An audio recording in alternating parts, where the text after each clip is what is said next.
there have actually been 22 years that have elapsed between the beginning of Spyro and Spider-Man. We started Spyro in 1996.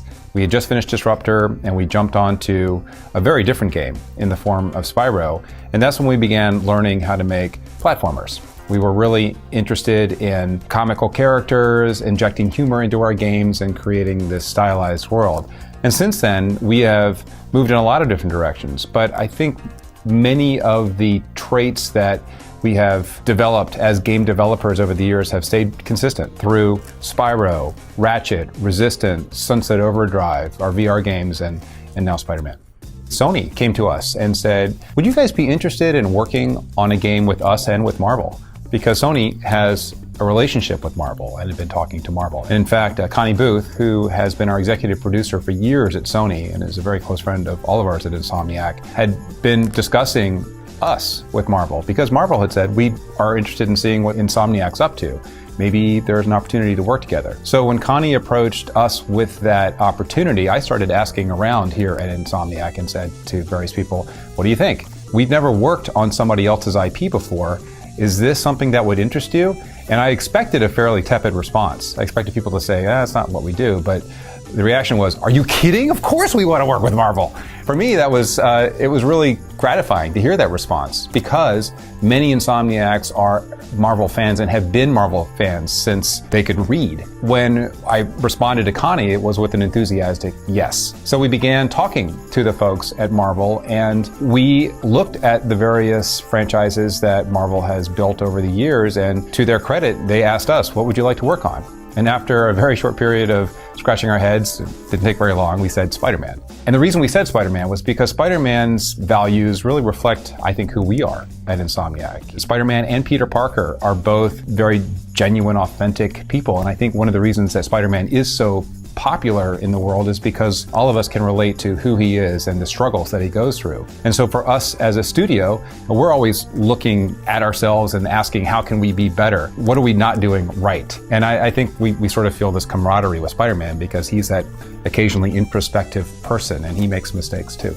One of our favorite aspects of game making is to inject humor into our games. And what's great about Spider-Man and Peter Parker is they both have a sense of humor. And you see this in the comics, you see this in the movies, and for us diving into a Spider-Man game, our goal was to bring our own sensibilities to Spider-Man and to Peter Parker and inject a little bit of what we think is sophisticated, maybe slightly more grown-up humor to Peter Parker. And I think for us it was exciting to begin to ask, what would Peter Parker be like as a 23-year-old?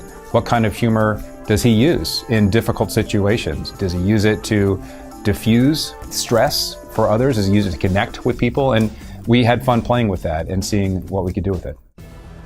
Spider-Man is the biggest game we've ever taken on. And I can probably say that about the last 5 games we've worked on. Every one gets bigger and more complex. But it has been a comfortable and very fun experience because it's taking what we know and building on that.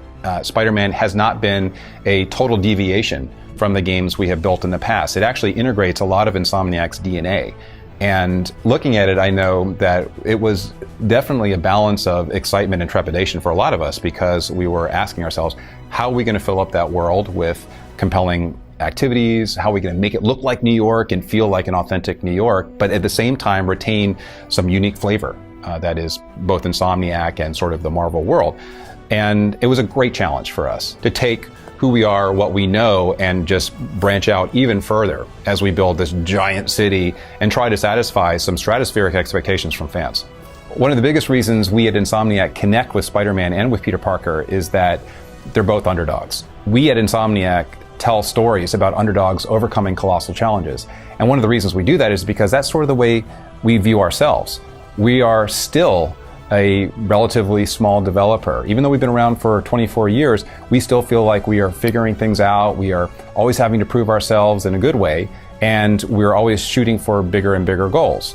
At the same time, we're competing with much, much larger companies. And for us, that's exciting. Having those opportunities to sort of be scrappy and to be creative about how we solve problems is fulfilling. But we see the same thing in Peter Parker and Spider-Man.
Hey everyone, welcome to News to Astonish, where we discuss comics, movies, games, and more. It's Ronnie, and oh boy, it's certainly gratifying indeed that Insomniac Games has gotten the opportunity to work on Spider-Man, the first IP that isn't theirs. We got confirmation that Iron Spider is making its way to the Spider-Man game. Spyro Ignited Trilogy is on the way, coming out in September. I'll talk about the giveaway details at the end of this video, so stick around for that. So basically, we got CEO Ted Price talking about what it was like working on Spider-Man, and what an amazing experience and an opportunity it is to work on Spider-Man. In the past 24 years that Insomniac Games has been around, they've maintained a strong presence in the industry with original, beloved titles like Spyro, Ratchet & Clank, and Sunset Overdrive. So CEO Ted Price lends insight into how the studio's past led to Spider-Man, as well as how they're handling what he describes as the biggest game Insomniac has ever made. Surely just by looking at this game you can feel the grand scope and size of this game. I mean, compared to what Sunset Overdrive has given us, that game's map doesn't compare to what Spider-Man delivers. So for the past 24 years, Insomniac Games has only worked on their own IPs, and they would distribute their games to Sony's PlayStation and Microsoft's Xbox. As it turns out, many of the employees at Insomniac Games are Marvel fans, especially fans of Spider-Man, so it's almost serendipitous that Insomniac was asked to work on Spider-Man. So if you're wondering why Insomniac has never worked on Spider-Man games a lot sooner, it's probably because Spider-Man is a Sony property, and Sony would have to authorize a studio to allow use of the character. But if you all played previous Spider-Man games, you might have recalled that Activision was developing and producing Spider-Man games and other Marvel titles, but they have lost the rights to making any more Marvel titles since Disney bought them out. So it was time to move on to other studios. We circle back to why Spider-Man is one of the most relatable characters, which is why Insomniac Games was perfect to bring Spider-Man to life in the game. And if you've ever played an Insomniac game before, one of the biggest aspects that stands out in Insomniac Games is humor. So wouldn't you know, a perfect match for a superhero who has humor and for a company who makes games that have humor in them. Games like Spyro the Dragon, Ratchet & Clank, and Sunset Overdrive have a ton of humor, so it was destiny that Insomniac Games got the opportunity to work on Spider-Man. Insomniac Games is a relatively young studio, which only been around for about 24 years now.